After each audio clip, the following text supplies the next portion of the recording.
Guys welcome back to another video. Guys इस video में हम लोग एक पेपर मैन्युफैक्चरिंग कंपनी के बारे में डिस्कस करने वाले हैं। ये जो कंपनी है डिविडेंड भी पे करती है, तो डिविडेंड पेइंग कंपनी है। उसके बाद अगर बात करें तो एफआईआईज और डीआईआईज ने दोनों ने जो है लास्ट क्वार्टर मतलब जून की क्वार्टर में, अभी तो सितंबर क्वार्टर की रिजल्ट अभी तक नहीं आई है, तो जून की क्वार्टर में जो है अपनी होल्डिंग इंक्रीज़ किया था डीआईआईज एंड एफआईआईज दोनों ने। तो चलिए देख लेते हैं कौन सी कंपनी के बारे में हम लोग डिस्कस कर रहे हैं और क्या आप लोग लॉन्ग टर्म के लिए बाई करके चल सकते हो या नहीं। उसके बाद हम लोग डिस्कस करेंगे स्विंग ट्रेडिंग लेवल्स के बारे में। तो गाइज़ यहाँ पे आप लोग कंपनी का नेम देख सकते हो, जेके पेपर लिमिटेड है कंपनी का नेम। उसके बाद अगर बात करें तो कंपनी क्या करती है ये तो आप लोग पढ़ ही सकते हो, पेपर मैन्युफैक्चरिंग कंपनी है। बाकी अगर डिटेल में पढ़ना है तो पॉज करके पढ़ सकते हो। बाकी मार्केट कैप के बारे में बात करें 4183 करोड़ की मार्केट कैप है। स्टॉक का पी जो है वो 12.3 का है और आरओसी जो है वो 10.2% है। आरओई जो है 9.74%। बुक वैल्यू ठीक ठाक ही है और करंट मार्केट प्राइस जो है वो बुक वैल्यू से काफ़ी ऊपर तो नहीं बोलूँगा, लेकिन ऊपर ट्रेड कर रही है, बुक वैल्यू के ऊपर ट्रेड कर रही है। एक साल के बारे में अगर बात करें तो एक साल में ऑलमोस्ट 230% की रिटर्न देके जा रही है कंपनी। अगर किसी ने होल्ड किया होगा तो आराम से 200% या 150 से 200% बना के गया ही होगा कंपनी से। बाकी अगर डिविडेंड यील्ड के बारे में बात करें 1.62% डिविडेंड यील्ड निकल के आ रही है। फेस वैल्यू 10 रुपये का है। प्रोज एंड कॉन्स के बारे में बात करें तो यहाँ पे आप लोग देख सकते हो company has been maintaining a healthy dividend pay out of 19.28%। तो कंपनी जो है वो 19.28% की healthy dividend pay out maintain कर रही है। उसके बाद कॉन्स में अगर बात करें तो 5 साल की अगर सेल्स ग्रोथ कंपेयर किया जाए कंपनी का तो वो निकल के आ रही है बहुत ही कम, जो कि है ऑलमोस्ट 3%। उसके बाद अगर बात करें क्वार्टरली रिजल्ट की तो देख सकते हो कंपनी जो है वो ओवरऑल प्रॉफिटेबल ही है। उसके बाद अगर ईयर ऑन ईयर बेसिस पे बात करें तो यहाँ पे आप लोग देख सकते हो करंट डीटीएम में ऑलरेडी जो मार्च 2021 की टोटल फाइनेंशियल ईयर था उससे ज़्यादा का बिजनेस हो चुका है, मतलब उससे ज़्यादा का सेल्स हो चुका है। बाकी अगर बात करें तो नो डाउट अभी देखो अभी 2022 को फाइनेंशियल ईयर ख़त्म होने में 5 महीना अभी भी बाकी है, ऑलमोस्ट 5 महीना अभी भी बाकी है। तो हो सकता है ये जो 2019 की रिकॉर्ड सेल्स थी 3257 करोड़ की, ये भी ब्रेक हो जाए, क्योंकि अभी देखो अभी 7 महीने में ऑलमोस्ट 3000 करोड़ की 3000 करोड़ की सेल्स यहाँ पे कंपनी शो कर रही है। तो 5 महीने में तो 300 करोड़ तो आराम से कंपनी जो है वो क्लॉक कर लेगा। बाकी बात करें नेट प्रॉफिट की तो ऑलरेडी जो है 340 करोड़ की प्रॉफिट शो कर रही है, जो कि टोटल 2021 की फाइनेंशियल ईयर से 240 करोड़ ज़्यादा है। हो सकता है इस बार एक रिकॉर्ड ब्रेकिंग प्रॉफिट आप लोगों को देखने को मिल जाए, जो कि ये हाईएस्ट रिकॉर्ड कंपनी जो रिकॉर्ड किया है वो है हाईएस्ट प्रॉफिट कंपनी जो रिकॉर्ड किया है वो है 475 करोड़ की। और अगर करंट डीटीएम में बात करें तो 340, हो सकता है 475 करोड़ की जो रिकॉर्ड है वो भी तोड़ दे कंपनी इस टीटीएम में या तो फिर 2022 की फाइनेंशियल ईयर में। डेप्ट के बारे में बात करें कंपनी के पास इतना ज़्यादा डेप्ट नहीं था, लेकिन अभी बहुत ही ज़्यादा डेप्ट है, अनकंट्रोल्ड डेप्ट आप लोग बोल सकते हो। रिजर्व से भी काफ़ी ज़्यादा है, डेप्ट 400 करोड़ ज़्यादा है, लेकिन रिजर्व से काफ़ी ज़्यादा है। रिजर्व से अगर हाफ होती है तो कंट्रोल्ड हम लोग बोल सकते हैं, लेकिन यहाँ पर तो काफ़ी ज़्यादा डेप्ट है कंपनी के पास। तो डोंट वरी गाइस, कंपनी जो है वो अपने डेप्ट को कंट्रोल में ही रखती है, ये आप लोग देख सकते हो। लेकिन इस बार क्या हुआ पता नहीं, तो कंपनी कंट्रोल कर लेगी। मैनेजमेंट बैठी है कंपनी की मैनेजमेंट भी अच्छी है, तो आराम से कंट्रोल कर लेगी। Don't worry about it guys. अभी बात करते हैं शेयर होल्डिंग पैटर्न की। तो सॉरी, कैश फ्लोज के बारे में बताना तो भूल गया। कंपनी के पास अभी -22 करोड़ की, मतलब 22 करोड़ की नेगेटिव कैश फ्लो है, यहाँ पे आप लोग देख सकते हो, जो कि 2020 की फाइनेंशियल ईयर के कंपैरिजन में काफ़ी कम निकल के आ रही है। 2020 की फाइनेंशियल ईयर में कंपनी के पास पॉजिटिव कैश फ्लो था 15 करोड़ की। उसके बाद अगर बात करें शेयर होल्डिंग पैटर्न की तो यहाँ पे आप लोग देख सकते हो, अगर 3 साल की कंपैरिजन में देखा जाए तो जो प्रोमोटर्स की होल्डिंग है वो तो इंक्रीज़ हुआ ही है। उसके साथ साथ अगर बात करें तो मतलब टोटली ऑपोजिट है एफआईआईज एंड डीआईआईज। ये आप लोग देख सकते हो एफआईआईज और डीआईआईज अगर 3 साल में कंपेयर किया जाए तो वो लोग जो है स्टॉक को सेल करके निकल गए हैं। और अगर लास्ट क्वार्टर के कंपैरिजन में देखा जाए तो यहाँ पे आप लोग देख सकते हो जो प्रोमोटर्स की होल्डिंग है वो कांस्टेंट है। एफआईआईज की होल्डिंग इंक्रीज़ हुआ है, डीआईआईज की भी होल्डिंग इंक्रीज़ हुआ है। फिर से जो है वो लोग रीगेन कर रहे हैं, मुझे ये लग रहा है, क्योंकि डीआईआईज के पास बहुत मतलब ऑलमोस्ट दिसंबर 2019 की क्वार्टर से 1% से भी कम होल्डिंग था। अभी डायरेक्ट 1.53 किसका होल्डिंग है एक बार देख लेते हैं। यहाँ पे मेंशन नहीं है किसकी होल्डिंग है 1.53, मतलब कौन इंटर किया है स्टॉक में, मतलब साइलेंट पार्टनर होगा कंपनी की कोई। तो अगर पब्लिक के बारे में बात करें तो यहाँ पे आप लोग देख सकते हो 42.3% में से एक बड़े रिटेलर है और 2 बड़े रिटेलर हैं। अगर ये सब कैलकुलेट कर देते हैं तो 36.33% जो है निकल के आता है, जो कि हम आप जैसे छोटे मोटे रिटेलर्स की पैसा लगा हुआ है स्टॉक में। तो गाइज़ ये हो गया फंडामेंटल एनालिसिस। अभी बात करते हैं एक्चुअली लॉन्ग टर्म में ये स्टॉक कैसे रहने वाली है। देखो गाइस, कंपनी प्रॉफिटेबल है, अच्छा खासा प्रॉफिट आप लोगों को देके जाएगी। तो गाइस अगर आप लोग मतलब फंडामेंटली स्ट्रांग है, अभी बात करते हैं लॉन्ग टर्म में कैसे रहने वाली है, क्योंकि देखो फंडामेंटल से लॉन्ग टर्म का कोई रिलेशन नहीं है। क्योंकि अगर फंडामेंटल आप लोग देखते हो तो वो इसीलिए देखते हो, अगर आप लोग 3 या 6 महीने के लिए बाई करना चाहते हो, या तो फिर 1 या 2 साल के लिए तो ठीक है। लेकिन 5 से 10 साल एक ह्यूज टाइम पीरियड होता है। 5 से 10 सालों में मैंने ये भी देखा है कि कोई लॉस मेकिंग कंपनी अचानक से मल्टीबैगर बन गई, या तो फिर कोई अच्छा खासा कंपनी क्लोज हो गई।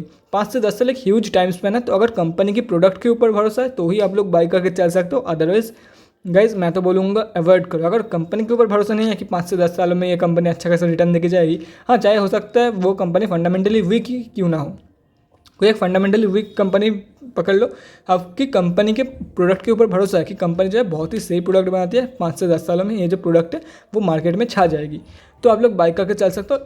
श्योरली 90% चांस ये रहेगा कि कंपनी जो है आप लोगों को मल्टीपैगर रिटर्न देके जाएगा। हो सकता है 3 साल बाद जब आप लोग इन्वेस्ट कर रहे हो तब से 3 साल बाद कंपनी जो है वो रिकवर करना चालू करे, लेकिन आप लोग को एक अच्छा खासा रिटर्न कंपनी के साइड से मिल जाएगा।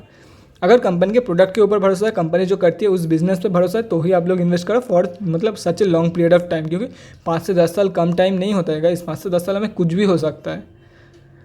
इसीलिए मैं बोल रहा हूँ फंडामेंटल्स देखो गाइस, फंडामेंटल्स देखो शॉर्ट टर्म ट्रेड या तो फिर मिड टर्म ट्रेड लेने के लिए, एकदम टोटली लॉन्ग टर्म जब 5 से 10 सालों के लिए एकदम फ्यूचर के लिए इन्वेस्ट कर रहे हो तो गाइस मैं बोलूँगा अगर कंपनी के ऊपर भरोसा है तो ही इन्वेस्ट करना। अदरवाइज मैंने बहुत बार देखा है कि फंडामेंटली एकदम स्ट्रॉन्ग कंपनी क्लोज हो गई, और जो कंपनी मतलब टोटली जीरो था, कंपनी लॉस मेकिंग थी, कंपनी के पास ह्यूज डेप्ट है, रिजर्व भी नेगेटिव में था, कंपनी के पास प्रोमोटर होल्डिंग कुछ भी नहीं था, मतलब 20% से कम था, FIIs और DIs की होल्डिंग तो छोड़ ही दो, वो भी कंपनी मतलब 5 से 10 सालों में एक अच्छा खासा गेन आप लोगों को देखे गया है, और कंपनी जो है वो शानदार रिकवरी दिखाई है। तो 5 से 10 साल एक ह्यूज टाइम पीरियड होता है, तो सोच समझ के डिसीजन लेना है आप लोगों को। अगर कंपनी के ऊपर भरोसा है तो ही इन्वेस्ट करना, अदरवाइज 5 से 10 सालों के लिए बिल्कुल भी इन्वेस्ट मत करना।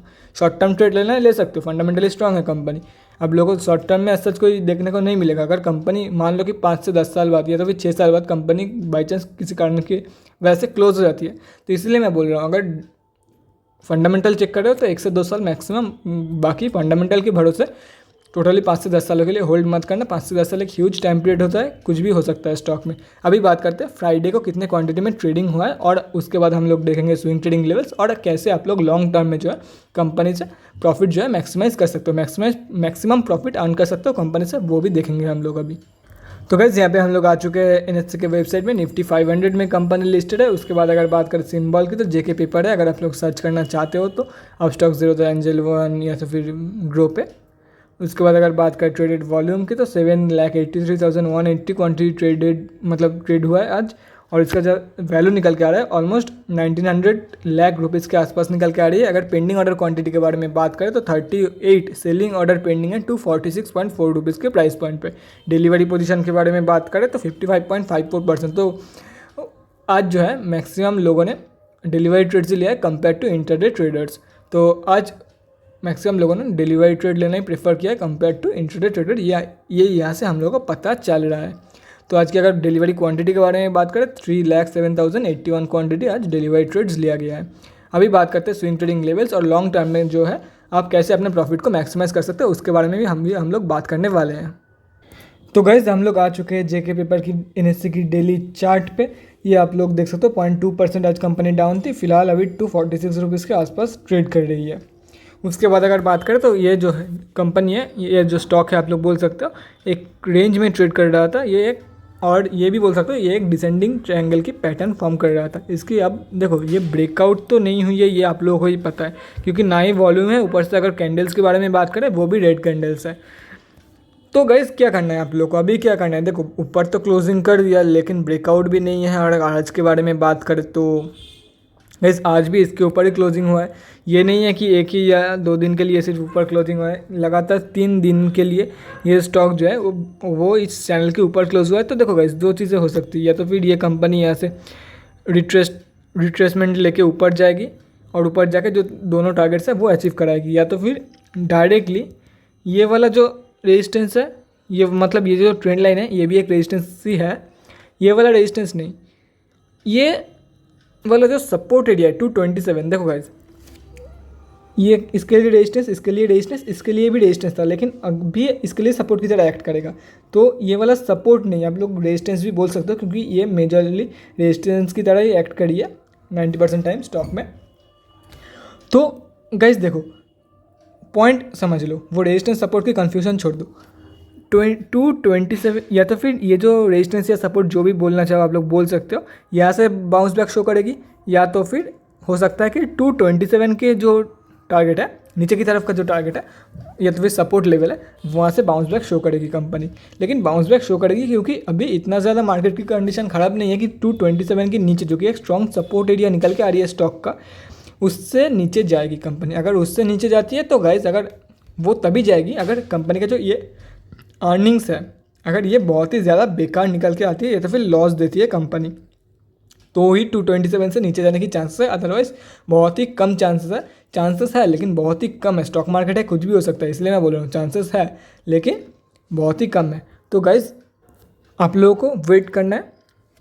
वेट कब तक करना है? देखो गाइज, बाउंस बैक कहाँ से देगी ये कंपनी मुझे भी नहीं पता, हो सकता है यहाँ से शो कर दे या तो फिर यहाँ से शो कर दे।